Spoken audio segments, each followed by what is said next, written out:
J'ai vu de la Jaïas avec des philosophie, les gars. On dirait qu'il y avait trop de gens qui avaient, mais comme tu fais la première année, ça va avec l'année prochaine. Autour. Le vrai pouvoir, c'est le vrai pouvoir des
Bonjour tout le monde.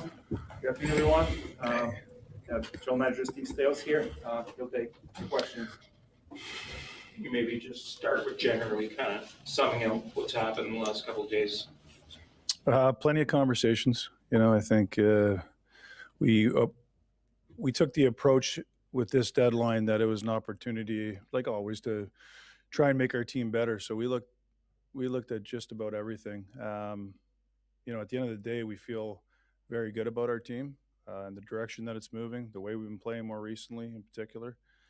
And we made the deal yesterday for Warren Foegele.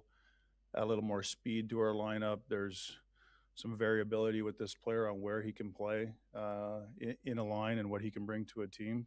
But overall, we're pleased with our group and the depth of our group. Why did you think speed was an important element? I think if you look at the way that we play, and we're a team that likes to get to the forecheck and get in quick. And certainly I think if you ask our coaches, you hear about pace all the time and sprinting. And I think that's what makes us a difficult team to play against when we're on our game. And so certainly Warren brings that along with the rest of our group. One of the things that has been talked about a lot is maybe a right shot defenseman, an area you looked at, I'm sure. Is that something you can maybe look at again in the summer? Yeah, possible. We looked at everything, Bruce. We really did. It wasn't like we approached this deadline with caution. Like we were aggressively looking for areas or ways to be able to improve our team. At the end of the day, whether the players weren't available to us or what it might have been, we felt comfortable with our group. Some of the players that we looked at certainly weren't an upgrade to what we had here. And the depth of our group, I mean, I know a lot's been made of the right shot defense. You've asked me this before, but we do have an Olympian that's not in the lineup right now. So when you ask about depth and variability as well with Matt and Powell, when he is in the lineup, can play on the left side.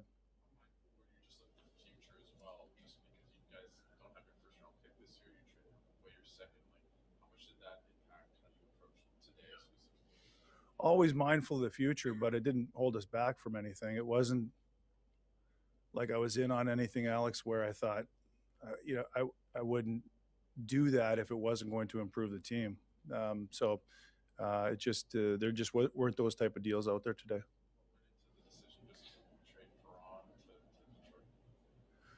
Well, again, I touched on the speed with Warren Foegele. He's a big body who can skate. He had back-to-back 20-goal seasons. We like that makeup of player. David was a good player for us. He brought a little bit of what we needed at the time with what David brings with his, experience and competitiveness at a time where this group was continuing to grow. We've certainly taken that next step as a group. But we felt like getting a guy like Warren into the lineup that can play the right and left side and get in on the forecheck, gets to the front of the net, big body, fits our style of play.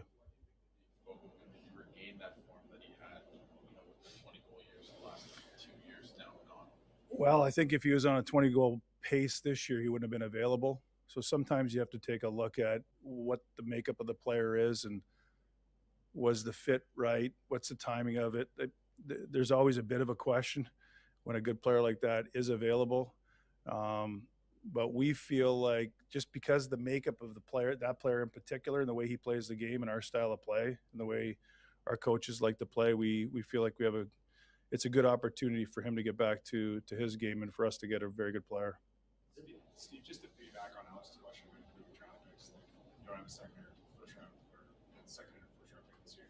Can you speak to the challenges and the complications of trying to improve your team and preserve or create a window of competitiveness while managing that future? Certainly different, I think, than other teams. Everybody's in different phases, but we don't have the benefit of those draft picks accumulated over time. So we have to be strategic on how we continue to build the team. And I think we've done a good job. My scouting staff's here. They bust their tails all year to be able to give me the information to be able to make some decisions. And we've we've been mindful of the picks that we put out and where we put them out. But I'm not saying we weren't. If we were in on something, that we wouldn't look at that as well. So there's certainly some strategy to it. Looking for value players and at the right time in their career and the fit with us as well. Did the last few games, the last sequence affect your approach for today? Not really, honestly. Like, even before we went on this stretch, I still had belief in the team. I don't think that we're all pleased. We're not pleased with where we are in the standings yet. We feel like we're a better team than last year. I was approaching it as an opportunity to make the team better. And I think we took a small step there. But, I mean, certainly I think we have the confidence when we watch our team play, in particular the 10-game stretch that we've been on, going on the break and then coming back and being able to play consistently like that is it's encouraging for this group. With Fogle having another year left on his deal, was that, sort of archetype of player a focus for you in this deadline with extra time? We like that. We like that we have him next year. I mean, if you look at our roster going into next season, this team continues to stay solid and grow. We'll have some decisions to make, but time will tell. Like, I mean, on the fit, well, not just Fogle, but the group and how they continue to grow and ascend. But I think we can all agree that we're a better team this year than we were last year. And the belief is if we continue to play this way, we're going to give ourselves a good chance to get in. Holiday didn't play last night. Was that why didn't he play? Was it an injury? Was it trade related? Kind of what was the... We really needed a win, so we put Curtis McDermott in. I think we just went off the record with Dermy in the lineup. No, it's coach's decision on the lineup and the roster, but I think the group last night and talking to the coaching staff felt like we talk about everything, like Calgary coming off a loss at home. They're a physical team. They certainly don't cheat you on effort, and they showed in the 60 minutes. We won the game, but full credit to that group because they continue to work. And when you go into games like that, Dermy can be a deterrent, and that was the reason. Steve obviously stands right this second. You're on the outside of the playoff picture looking in, but to your point about this stretch of game, 9 points in your last 10 games, what are you kind of hearing, or what's kind of just the message about like what the guys are going to be doing over the next little stretch to keep this momentum going? I think we've been very consistent with our approach, and it's a process-driven approach. I think there's great confidence within that locker room on how good of a team that we could be. They push each other every day. I mean, they come to work, and I think we're all proud of that. They haven't been disheartened by. They're not pleased with, but I know they're not disheartened with or lost any belief in the team because of where we are in the standings. It's a really tough division, as you can see, and it looks like our group is up to the challenge. Steve, you talked about the deadline as an opportunity to talk about the general managers, open up dialogues, and revisit the offseason. Have many of those conversations today? I would say so. Yeah, there's certainly a lot. I don't know what the number was, but I think it was a light year for trades. I didn't really go back and recap it all, but it seems like it was light, and there's certainly, when you have these conversations on a possible transaction and you don't get there, a lot of times those conversations do pick up in the off season. Last year, you had a trade at the buzzer. Was anything like that happening today? Totally different today in the room. Like it was like, it was eerily quiet at times on deadline day. It was a little bit surprising, to be quite honest.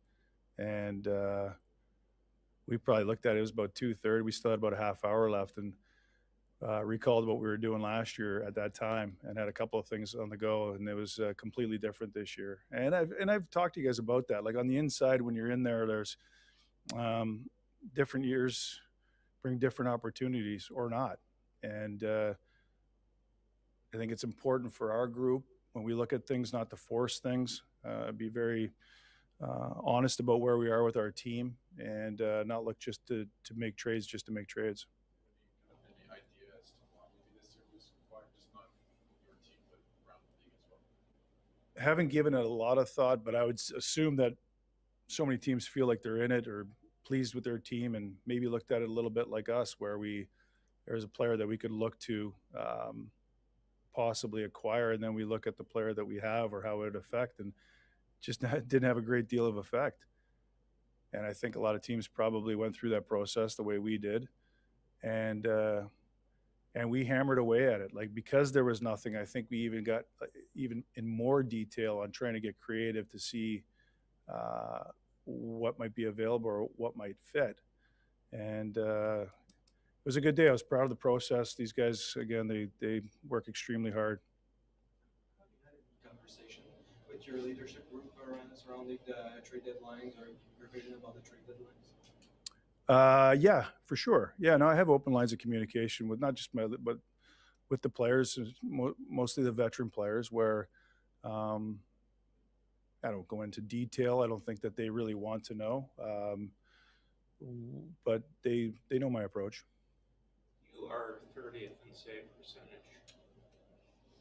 How do you feel about your goaltending going into this final stretch? I feel confident in our goaltending, and I know what the numbers are. So, but I think when you goaltending is the toughest thing I think that we have to evaluate when we're going through our process, because there's, the good goaltenders that go through bad stretches or years where they're not playing up to expectation. But I feel confident in Linus. I think James has been a real pillar for us. He's just a true pro. Comes in and he works. And I think that, and you can see as they've played and our team's played of late, I think our confidence is growing.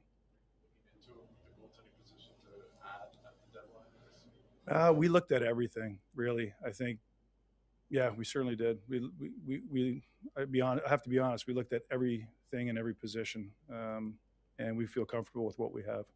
Steve, how impressed maybe are you of your group as a whole, just as the team and everyone else has kind of navigated some stuff that obviously you couldn't have predicted through the season?